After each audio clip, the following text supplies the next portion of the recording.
आप देख रहे हैं AK सोच न्यूज और वक्त तो चला है देश और दुनिया की तमाम बड़ी और महत्वपूर्ण खबरों का। पहली बड़ी खबर में शाही जामा मस्जिद बनाम हरिहर मंदिर मामले में सुप्रीम कोर्ट ने बढ़ाई तारीख, 5 मार्च को अगली सुनवाई।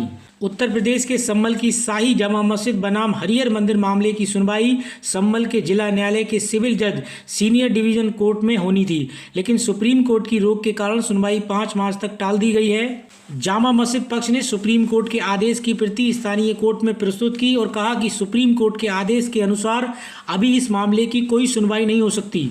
वहीं अगली खबर में लोन लेने वालों के पक्ष में RBI का बड़ा फैसला, बैंकों को जारी हुए सख्त आदेश, करोड़ों लोगों को मिलेगा लाभ। भारतीय रिजर्व बैंक देश की बैंकिंग सेक्टर व्यवस्था को नियंत्रित करता है। RBI बैंकों, उपभोक्ताओं और अन्य बैंकों के अधिकारों को परिभाषित और बचाता है। RBI नियम उपभोक्ताओं के अधिकारों को बचाते हैं क्योंकि बैंक क्षेत्र अक्सर उनके अधिकारों को दरकिनार कर देता है। RBI ने बैंकों और अन्य वित्तीय संस्थानों को बड़े आदेश दिए हैं जो लोन लेने वालों के हित में हैं। ग्राहक लोन भरते हुए भी बैंक के चार्जेस का पता नहीं लगा सकता क्योंकि वे कई बार लोन लेने के बाद सभी वितरण नहीं रखते हैं। यही कारण है कि भारतीय रिजर्व बैंक ने लोन लेने वालों के लिए एक महत्वपूर्ण निर्देश जारी किया है। अगर आपका कोई लोन चल रहा है या आप लोन लेने की सोच रहे हैं, लोन पर लगने वाली किसी भी लागत या शुल्क को बैंक या अन्य वित्तीय संस्थाएं नहीं छिपा सकेंगी। सभी बैंकों और गैर बैंकिंग वित्तीय संस्थाओं को भारतीय रिजर्व बैंक ने नवीनीकरण नियमों के आदेश दिए हैं। RBI के आदेश के अनुसार ये निर्णय अक्टूबर से लागू हो गए हैं। वहीं अगली खबर में भिखारी को दिल दे बैठी 6 बच्चों की मां, घर परिवार छोड़ हुई फरार, पति ने दर्ज कराई FIR। उत्तर प्रदेश के हरदोई में 6 बच्चों की मां कथित तौर पर एक भिखारी के साथ भाग गई। महिला अपने बच्चों और पति को छोड़कर गई है। जिस भिखारी के साथ महिला भागी है वह उसके घर पर भीख मांगने आता था और हाथ देकर भविष्य भी बताता था। इसी दौरान दोनों में प्यार हो गया। महिला के पति का आरोप है कि उसकी पत्नी भिखारी के साथ फरार हो गई है, साथ ही घर में रखे पैसे भी लेकर चली गई है। फिलहाल पुलिस ने आरोपी के खिलाफ मामला दर्ज कर लिया है और दोनों की तलाश में जुट गई है। वहीं अगली खबर में दिल्ली विधानसभा चुनाव 2025 के लिए कांग्रेस ने पूरी तरीके से कमर कस ली है। पार्टी ने बुधवार को जीवन रक्षा योजना लाने का वादा किया जिसमें लोगों को फ्री ट्रीटमेंट दी जाएगी। कांग्रेस पार्टी ने दिल्ली विधानसभा चुनाव से पहले 25 लाख रुपए का स्वास्थ्य कवर देने वाली जीवन रक्षा योजना का प्रस्ताव रखा। राजस्थान के पूर्व मुख्यमंत्री और कांग्रेस नेता अशोक गहलोत ने इसे पेश किया। इस दौरान पोस्टर जारी किया जिसमें योजना के नाम के साथ लिखा 25 लाख रुपए तक का स्वास्थ्य कवच। कांग्रेस की जीवन रक्षा योजना पर राजस्थान के पूर्व CM और कांग्रेस नेता अशोक गहलोत ने कहा कि राजस्थान की स्वास्थ्य बीमा योजना बहुत सफल रही और दिल्ली में भी हम इसे ऐसा ही करेंगे। इससे सभी को लाभ मिलता है जबकि आयुष्मान भारत की अपनी सीमाएं हैं। उन्होंने कहा कि दिल्ली में अब स्थिति बदल गई है। अब वहीं इसके साथ ही अगली खबर में नितिन गडकरी ने सड़क दुर्घटना से बचे लोगों के लिए कैशलेस उपचार योजना की घोषणा की। अब सड़क हादसों से पीड़ितों को केंद्र सरकार बड़ी राहत देने जा रही है। सड़क हादसों से घायल होने वालों को कैशलेस उपचार मिल सकेगा। केंद्रीय मंत्री नितिन गडकरी ने कैशलेस उपचार योजना का ऐलान किया है। इसके तहत हादसों से पीड़ितों के 7 दिन के इलाज का 1.1 लाख रुपए का खर्च सरकार वहन करेगी। इसके साथ उन्होंने हिट एंड रन के मामले में भी पीड़ितों के परिवार को 2 लाख रुपए का मुआवजा देने की भी घोषणा की। अब वहीं अगली खबर वन नेशन वन इलेक्शन से जुड़ी है। JPC सदस्यों को सूटकेस में सौंपी गई 18,000 पन्नों की रिपोर्ट। प्रियंका ने पूछा कैसे होगी पैसों की बचत।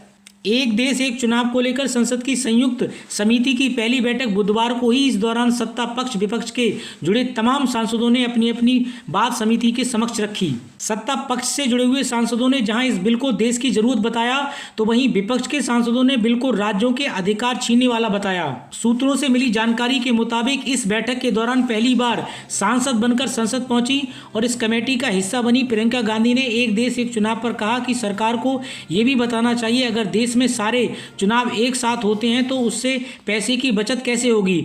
अगर देश भर के चुनाव एक साथ होने हो तो क्या उसके लिए EVM उपलब्ध है। वहीं अगली खबर मध्य प्रदेश की लाडली बहना योजना से जुड़ी है। मध्य प्रदेश के मुख्यमंत्री डॉक्टर मोहन यादव के कार्यकाल में लाडली बहना योजना के तहत महिलाओं के खाते में 1250 रुपए की राशि बैंक खातों में ट्रांसफर की जाएगी।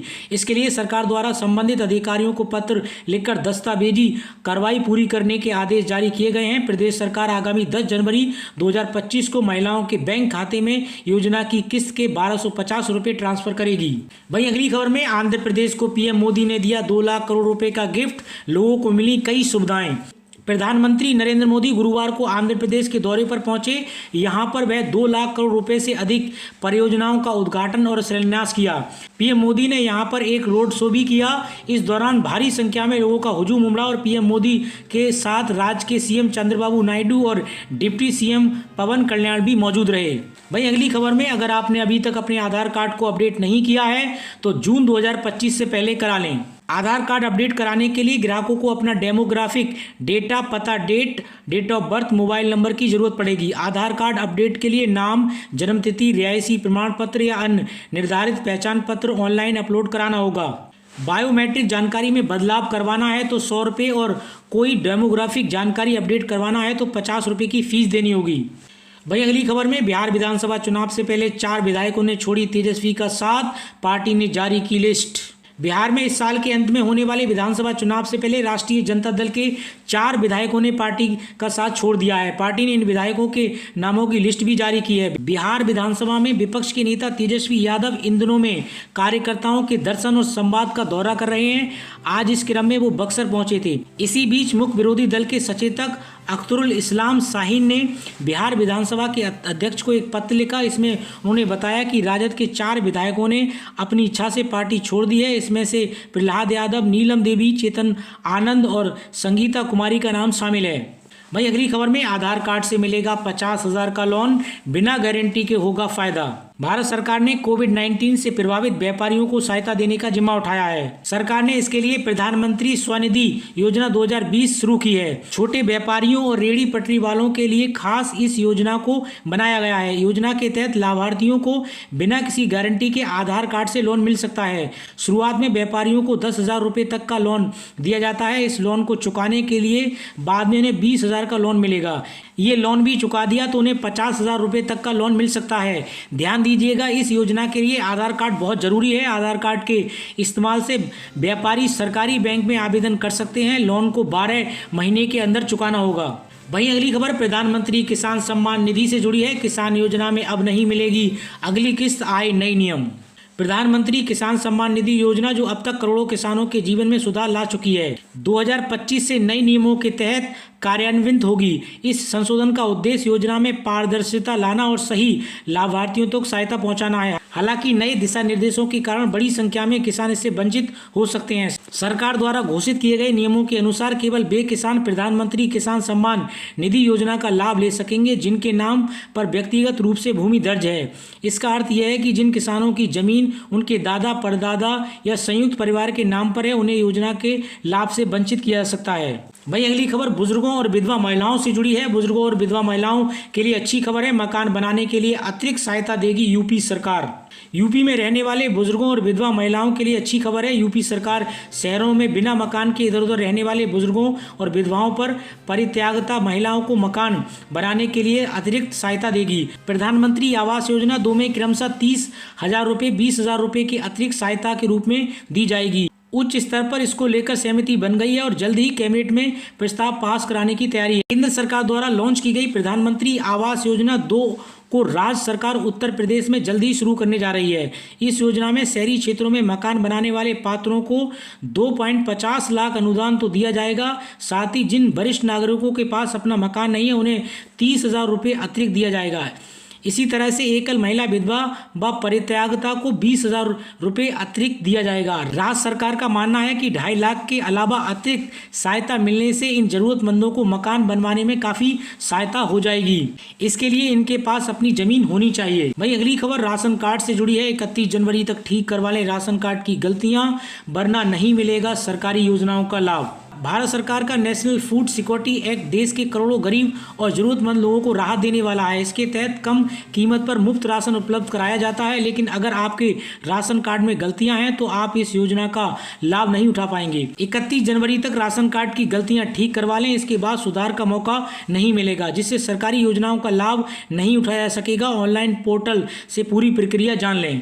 वहीं अगली खबर 500 रुपए के नोट से जुड़ी है। 500 रुपए के नोट को लेकर आरबीआई ने जारी की नई गाइडलाइंस। भारत में इन दिनों 500 रुपए का नोट लेन देन का मुख्य माध्यम है, लेकिन नकली नोटों की बढ़ती समस्या ने चिंताओं को बढ़ा दिया है। हाल ही में रिजर्व बैंक ऑफ इंडिया ने नकली 500 के नोटों की पहचान और उनसे बचाव के लिए नई गाइडलाइन जारी की है। अगर आप कैश का उपयोग करते हैं तो इन दिशा निर्देशों को जानना बेहद जरूरी है, वरना आपके साथ फ्रॉड हो सकता है। लेटेस्ट रिपोर्ट के मुताबिक नकली 500 के नोट और एटीएम मशीन तक पहुंच चुके हैं। हैरानी की बात यह है कि आधुनिक तकनीक से लैस बैंक और एटीएम की मशीनें भी इन नकली नोटों को नहीं पहचान पा रही हैं। ऐसे में नकद लेन देन करते समय नोट पहचानना बेहद आवश्यक हो गया है। रिजर्व बैंक ऑफ इंडिया ने हाल ही में इस समस्या को गंभीरता से लेते हुए जनता को जागरूक करने और नकली नोटों से बचाव के उपायों को साझा किया है, जिसे आप रिजर्व बैंक ऑफ इंडिया की ऑफिशियल वेबसाइट पर चेक कर सकते हैं। अगली खबर प्रधानमंत्री आवास योजना से जुड़ी है।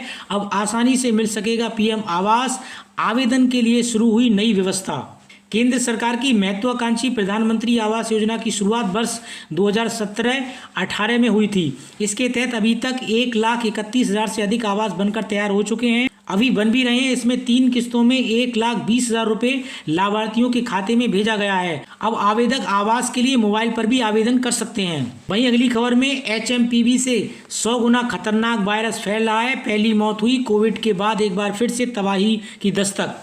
अमेरिका में बर्ड फ्लू का खतरा लगातार बढ़ता जा रहा है। इसके मानवों और जानवरों तक फैलने की संभावना से लोग परेशान हैं। एक रिपोर्ट के मुताबिक बर्ड फ्लू अब केवल पक्षियों तक सीमित नहीं रह गया है, बल्कि इंसानों और अन्य जानवरों में भी इसके संक्रमण के मामले सामने आ रहे हैं। जिससे जुड़ी एक प्रमुख चिंता यह है कि वायरस में म्यूटेशन हो चुका है, जो इसे भी और ज़्यादा खतरनाक बन सकता है। इस नई महामारी का सबसे खतरनाक पहलू यह है कि इसका असर इंसानों पर भी गंभीर हो सकता है। हाल ही में अमेरिका में बर्ड फ्लू के कारण 20 बिल्लियों की मौत हो चुकी है और एक इंसान की भी जान जा चुकी है। इस शख्स के रक्त परीक्षण में ये सामने आया कि वायरस में जीन परिवर्तन हो चुके हैं, जो संक्रमण के नए रूप को जन्म देते हैं। यही म्यूटेशन स्वास्थ्य अधिकारियों के लिए चिंता का कारण बना हुआ है। वहीं अगली और अंतिम खबर में जीडीपी पर मायावती की चिंता, बोली अच्छे दिन के लिए करना होगा काम। सरकार ने आज जीडीपी के आंकड़े जारी किए। इसके अंग्रिम अनुमान के अनुसार वित्त वर्ष 2024-25 में देश का सकल घरेलू उत्पाद यानी जीडीपी 6.4% की दर से बढ़ने की संभावना है। बहुजन समाजवादी पार्टी की सुप्रीमो मायावती ने इस पर चिंता जताई। उन्होंने कहा कि इस स्थिति में यदि वास्तव में कोई दुखी है तो वह देश के गरीब और मेहनतकश समाज के लोग हैं। अब वहीं दोस्तों, अगर आपको हमारी ये वीडियोस पसंद आ रही हैं तो प्लीज़ चैनल को सब्सक्राइब कर दें और साथ ही साथ बेल आइकन भी दबा दें, ताकि आपको आने वाले वीडियोस के नोटिफिकेशन भी सबसे पहले मिलें। इसी तरीके की देश और दुनिया की खबरों के लिए आप AK सोच न्यूज़ के साथ जुड़े रहिए।